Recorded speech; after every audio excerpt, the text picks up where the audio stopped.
You went live on Instagram. You called out the Mnangagwa twins. You said soldiers came to your house to take back what they once gave.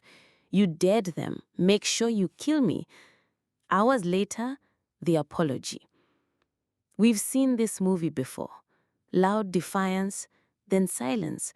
Because in this country, when you bump into power, the story often ends the same way. This state remembers, and it does not forgive easily.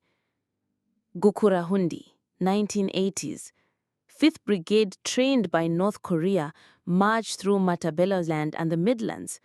Tens of thousands gone. Breaking the silence tells the story.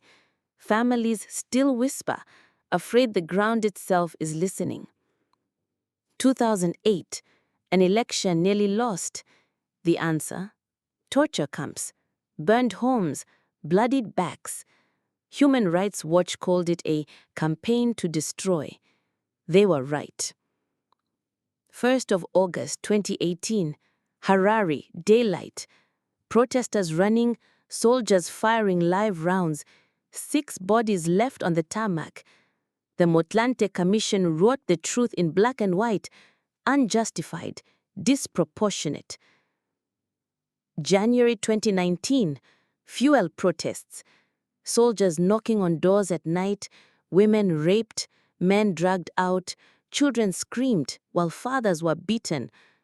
Amnesty called it out, but the scars stayed here. And the disappearances. Itaida Mara never came home. Justina Mukoko, taken, tortured, dumped back into the world with wounds that never healed. The message is always the same. Speak, and you vanish. Job Sikala spent nearly 2 years locked in a cell before they spat him back out with a suspended sentence. That was punishment enough. Time itself is a weapon. They even wrote a law to muzzle tongues, the so-called Patriotic Act. Say the wrong thing about sovereignty, you face prison. A high court clipped its wings this year, but the instinct remains. The instinct to cage voices. And then, children of power, untouchables. Robert Mugabe Jr. arrested for smashing property in Harare. Case paused, walked free. Bellarmine Chatunga, nightclub brawls, Mazoe assault charges, slap on the wrist, back to champagne. Grace Mugabe herself whipped a young woman in Johannesburg with an electrical cord. South Africa handed her immunity like a gift. Even today, the shield is strong. Emmerson Mnangagwa Jr. slapped with US sanctions for dirty dealings. The president himself sanctioned for shielding smugglers. Al Jazeera's gold mafia traced smuggling routes right back to the family circle. Names change, faces change, but impunity remains.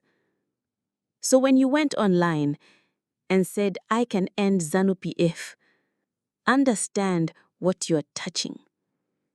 This party has stared down guerrillas, opposition, sanctions, regional pressure, and it did not blink.